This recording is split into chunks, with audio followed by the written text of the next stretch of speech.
Sveiki visi.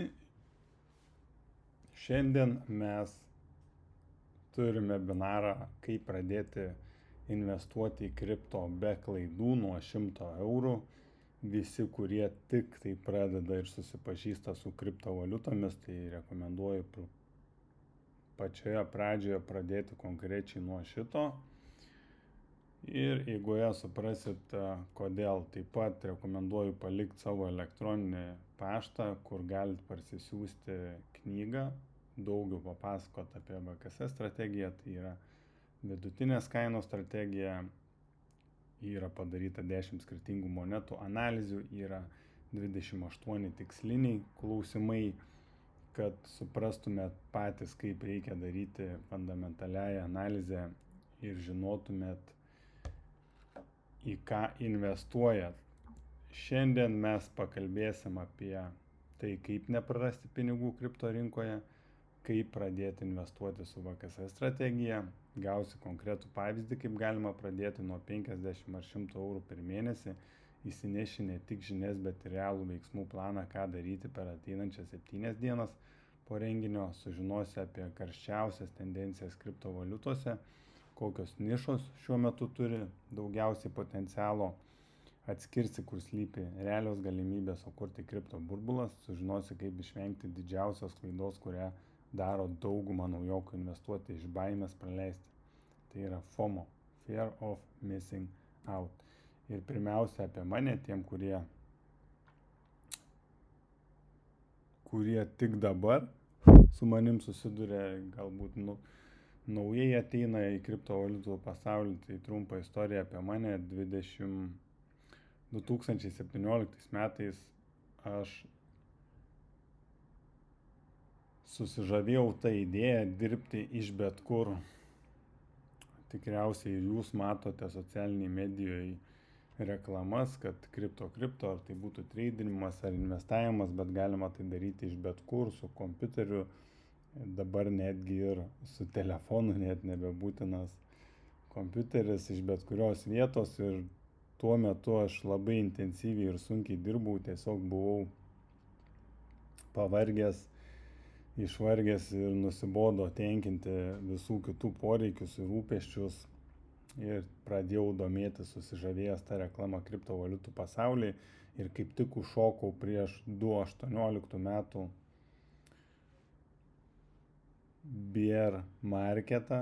Bear marketas, kas nežino, tai yra tiesiog rinkos ciklas, kaip viskas yra žemumose, ir žmonės, kurie užeina į ciklą pačiam viršui, dažniausiai patiria nuostolius, jeigu neišlaukia antro ciklo.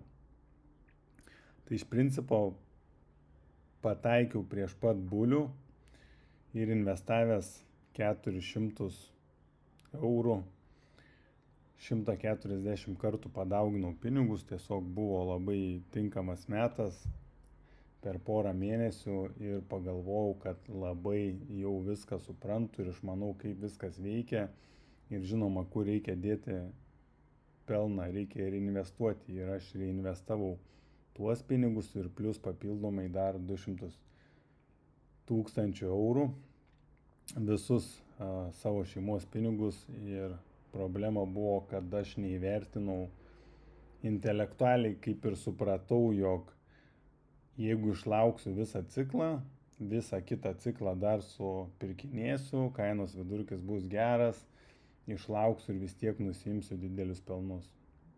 Tačiau aš neįvertinau kitų dalykų. Neįvertinau, kad gali keistis darbas, gali nutrūkti pajamos, gali atsitikti nelaimės, kurios pareikalaus daug išlaidų.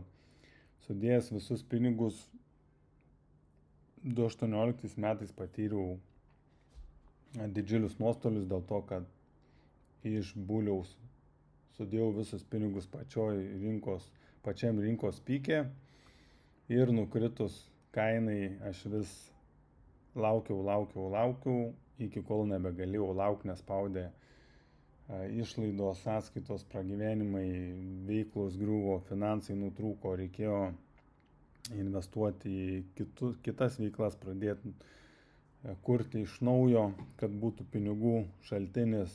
Ir finale gavosi, kad 200 eurų tūkstančių nuostolis ir man pavyko tik su VKS strategija. Angliškai tai būtų DCA, Dollar Cost Averaging, per beveik 4 metus pilnai atstatyti savo portfelį ir žinoma uždirbti dar daugiau. Tai vat būtent apie tai ir pakalbėsim šiandien, apie VKS strategiją. Čia dar yra iš Facebook Live nuotrauka padaryta, screenshotas, kaip aš jau 2017 metais kalbėjau apie kripto. Žinoma, galit matyti, kad tada Ethereum kainavo $300, Bitcoinas 5000, būtent tuo metu, kai darytas laivas. Ir tais laikais dar į mumis žiūrėjo kaip į kvailiukus, nes galvoja, kad Bitcoinas ir apskritai kriptovaliutos tai yra tiesiog didžiulis skemas ar apgaulės ir praktiškai jokios vertės neturi ir nekuria. O jau šiai dienai į mus žiūri kaip į specialistus, nes mes turim ilgametę patirtį ir ta ilgametė patirtis yra mums kainavusi ne vieną 100 000. Tai ar tai būtų praradimais, ar tai investavimais į mokymus, bet kuriuo atveju mes nuolatos augam, tobulėjam ir su savo patirtimi ar su kitų mokymais. Taip pat tai sėkmės istorijos apie BTC, tai va tuo laiku, kai visiems šaukiau, reikiau, dalinausi, toks, žinot, entuziazmas būna, kai mes kažką naujo sužinom, išmokstam ir ateina aha momentas, kad wow, čia yra tokia didžiulė galimybė, norisi dalinti su visais, tačiau daugelis tiesiog juokiasi, bet ir buvo žmonių, kurie pasinaudojo šitą informaciją ir įsigijo kriptovaliutos. Tai va viena įsimintiniausių istorijų su Bitcoinu, kai pasidalinau vienoje stovykloje su kitais vyrukais apie kriptovaliutas, Bitcoiną, ir buvo vienas vyrukas, kuris įsigijo už 10 000 eurų 4 Bitcoinus ir juos išlaikė. Ir vat mes tik tai praeitais metais sėdėjom kartu pirtyje ir jis pasakė, tik tada prisipažino, kad išlaikė iki pat dabar ir padaugino savo pinigus 40 kartų. Tai įsivaizduokite, investuotas 10 000 eurų pavirto 400 000 eurų. Tai yra tikra, reali istorija. Čia jau yra pati įsimintiniausia, nes didžiausią pelną davė, dėja man nepavyko išsaugoti, aš turėjau iš naujo parduoti viską kai kainos buvo nukritusios ir iš naujo pradėti kurti savo portfelį, kai vėl pradėjo plaukti pajamos. Tai vat kaip neprarasti pinigų kripto rinkoje, pakalbėkim šitą temą. Jeigu jau nusprendėt eiti į kriptovaliutų pasaulį, turite įvertinti savo galimybės ir savo pajėgumus.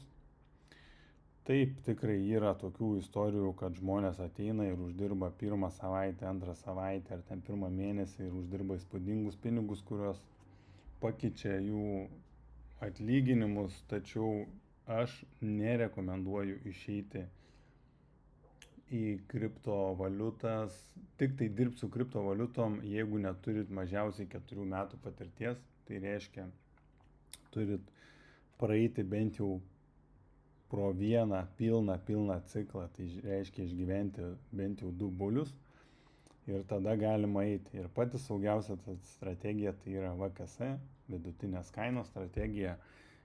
Šitokiu atveju jūs išvengiat prarasti pinigų, nes tai yra pati lėčiausia, pati nuobodžiausia, pati saugiausia strategija.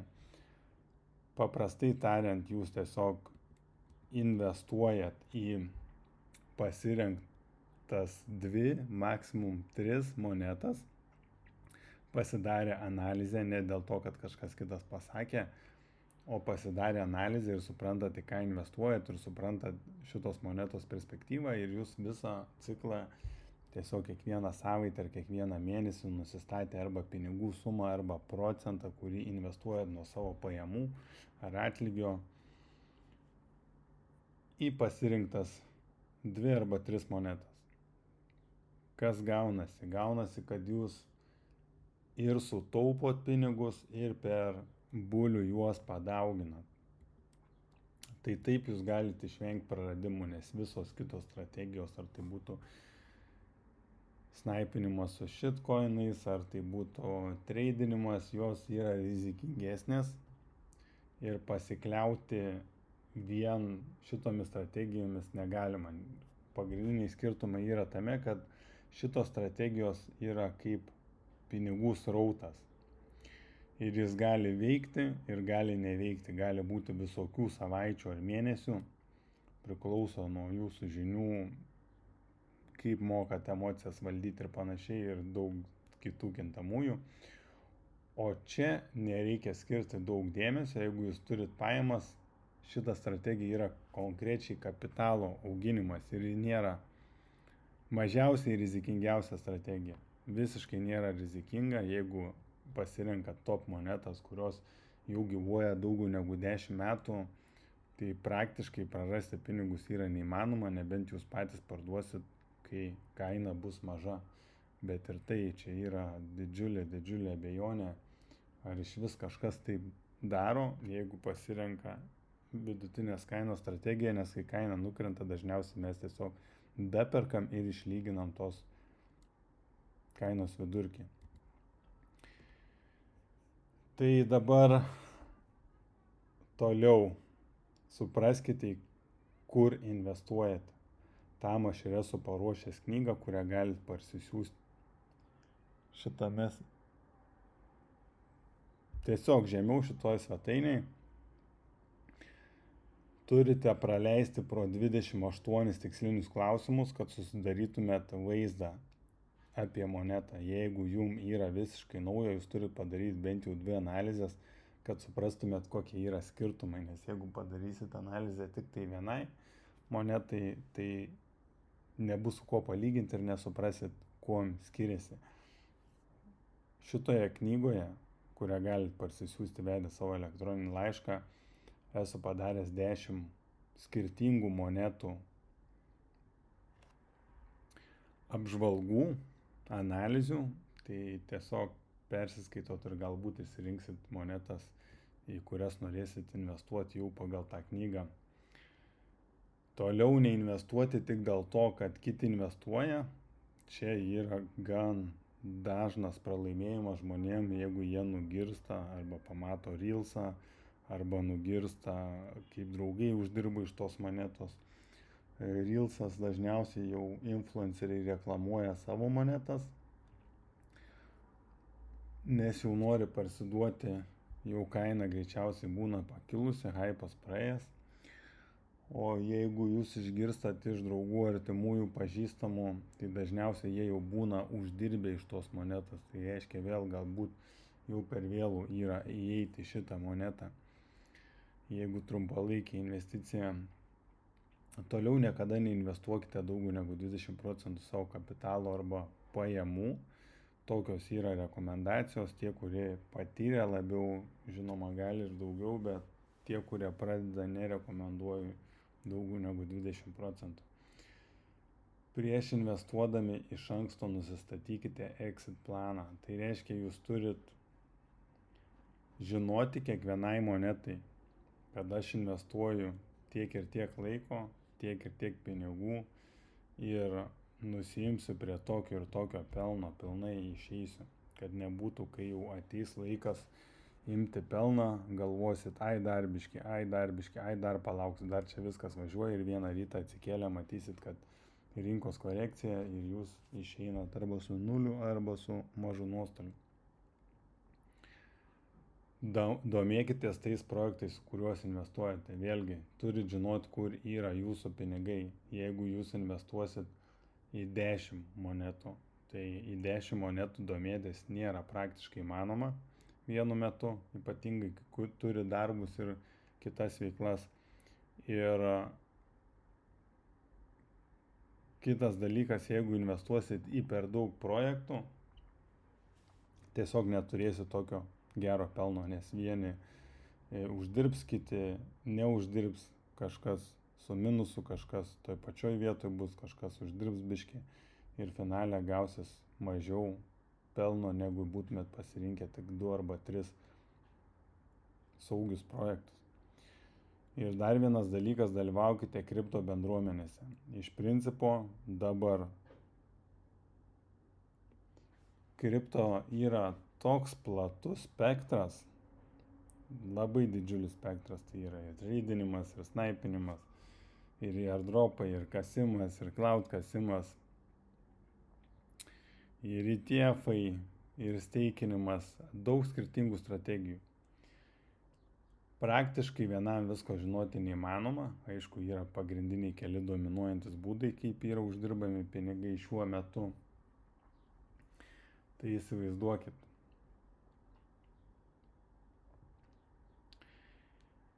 Jeigu dalyvaujat bendruomenėse, jūs jau esat ne vienas, jūs galite semti žinias iš kitų patirties ir informacija daug greičiau suvaikšto, dėl to, kad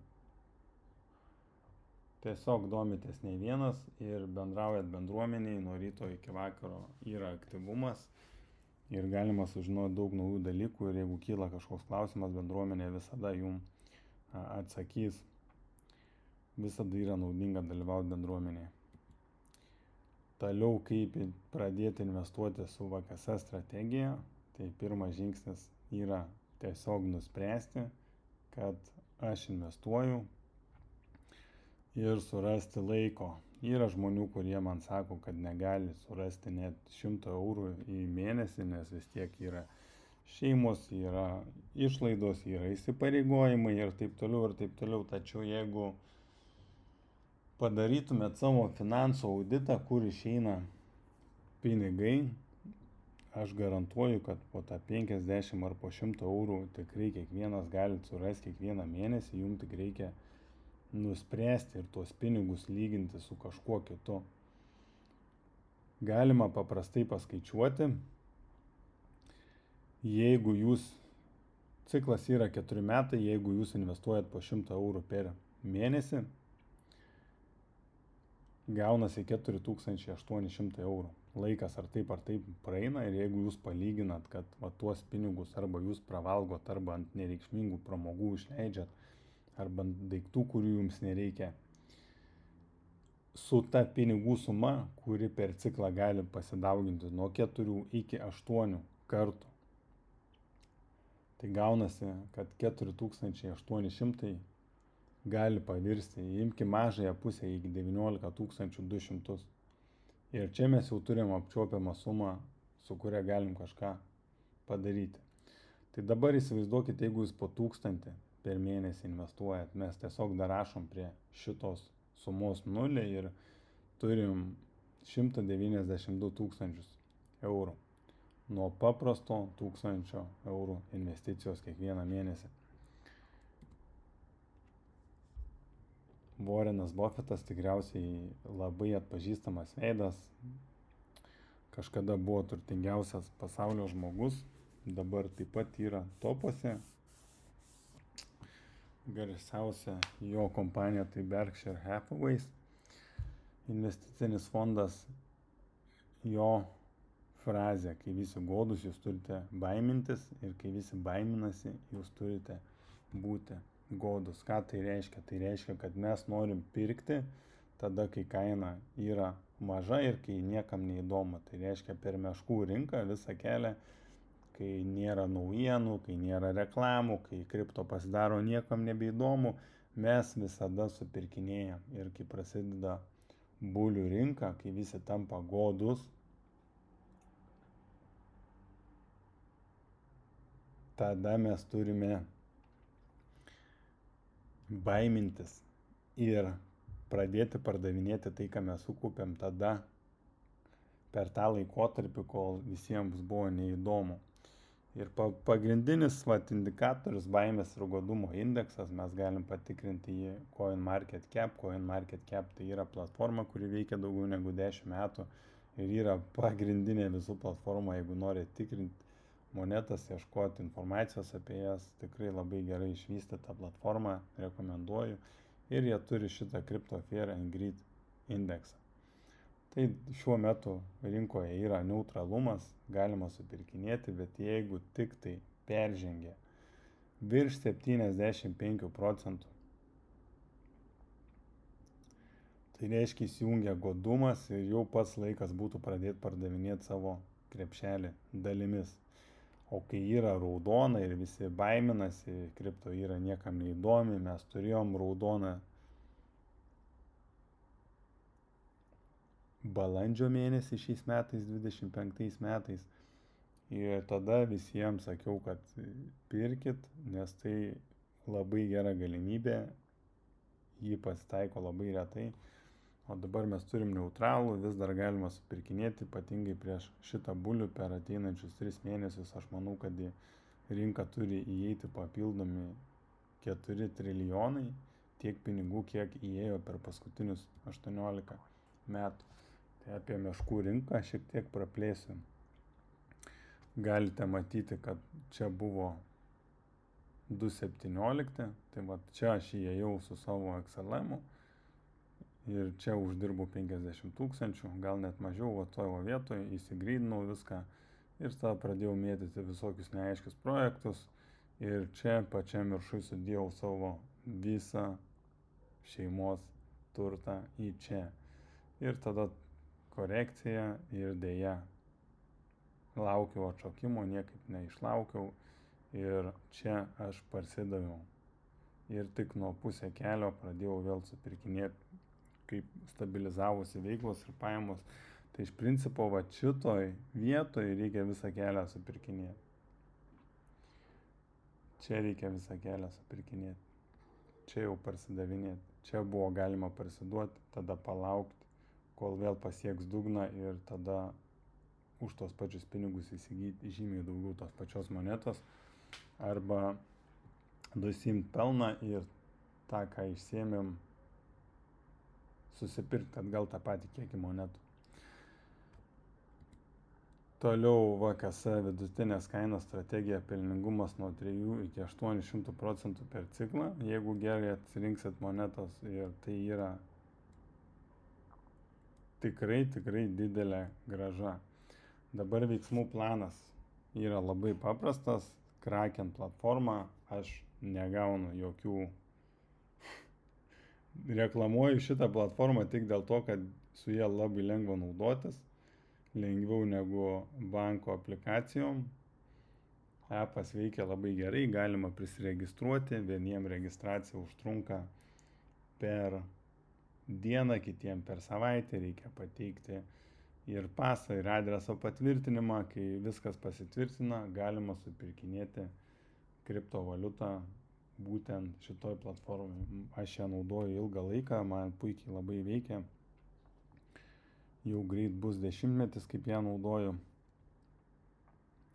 Tačiau jeigu turit greitesnį kelią, pavyzdžiui, Revolutą, galima ir ten tiesiog supirkinėti ir laikyti, nes ten jau su banko sąskaita ateina ir keitykla, kuri supirkinėja,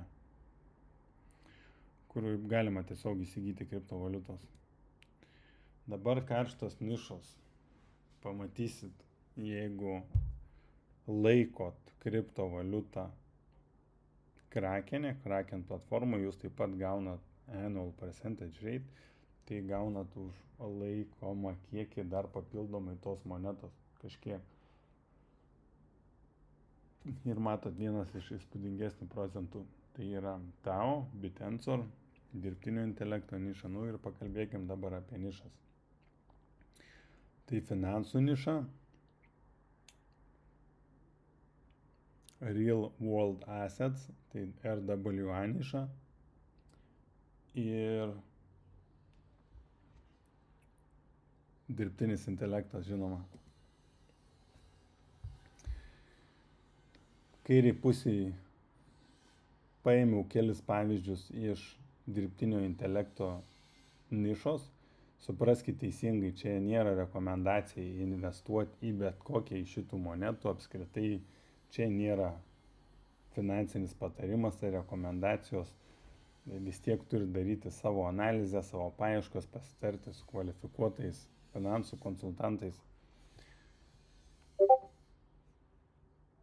BitTensor, Internet Computer, Near Protocol, Render, Filecoin. Visi šitie projektai yra dirbtinio intelekto projektai ir paskutiniai 3 metai yra mažiau biški negu 3, jau lapkritį bus 3 metai, kaip atsirado dirbtinis intelektas.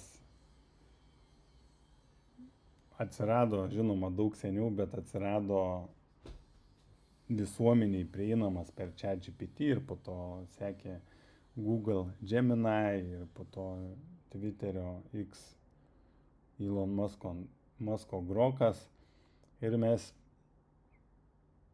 pradėjom naudotis dirbtiniu intelektu. Ir aišku, per beveik 3 metus jis labai evoliucionavo, gaunasi, kad jau galima daug skirtingų funkcijų atlikti ir šitie projektai dirba konkrečiai su dirbtiniu intelektu. Šitą temą tikrai bus karšta ir yra verta atkreipdėmėsi toliau, yra akivaizdu viskas, kas susijęs su pinigais, nes mes pereidinėjom iš senos fiatinės, infliacinės pinigų sistemos į skaitmeninę defliacinę. Tai viskas, kas susiję su pinigais, tai Bitcoinas, Ethereumas, XRP, Stellar, Cardano. Šitie projektai yra susiję su finansais ir rekomenduoju atkreipdėmėsi ypatingai XRP ir Stellar. Šitos dvi monetos tikriausiai bus, ką mes naudosim kiekvienas greitų metu. XRP jau paskelbė, kad paleis savo Mastercardą, Master kortelę. Dar norėčiau pasakyti, kad Bitcoin skaitosi vadinamas skaitmeniniu auksu, Ethereumas skaitomas skaitmeniniu kūru, o XRP yra skaitomas skaitmeniniais pinigais. Toliau mes turim Real World Assets, tai tokie projektai kaip Avalanche'as, Hedera, Ondo, VeChainas, Chainlinkas. Visi šitie projektai dirba su tikro turto skaitmenizavimu, ar tai būtų žemė, ar miškai, ar nekilnojamas turtas, ar prabangus automobiliai. Yra daug skirtingų projektų ir kuo toliau, tuo labiau viskas yra skaitmenizuojama. Aišku, pirmiausia, mes pradėjom skaitmenizuoti nekilnojamo turto, o dabar net sklinda kalbos apie išteklių skaitmenizavimą, tai tokių, tarkim, kaip auksas ar netgi vanduo. Toliau, fear of missing out, tai yra baimė praleisti šansą arba baimė praleisti galimybę.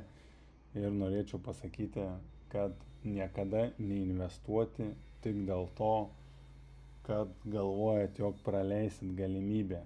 Negalima skubėti niekada, reikia žinoti, ką jūs investuojat ir atsikratyti viso išorinio ar pašalinio garso. Tai reiškia, pamirškit visas kitų rekomendacijas ar populiarumą monetų, nes dažniausiai, kai jos yra populiarios, jau yra per vėlu į jas investuoti. Šiandien buvo dar vienas žingsnis mūsų visų kelyje. Atminkite, dideli pokyčiai prasideda nuo mažų nuoseklių žingsnių. Linkiu jums drąsos ir aiškumo investavimo kelionėje. Supraskite teisingai, viskas prasideda nuo mažų žingsnelių ir tęstinumas yra svarbiausia. Sveikinu atvykus į šitą kelią. Dabar rekomenduoju parsisiųsti knygą ir iki malonaus bei sėkmės.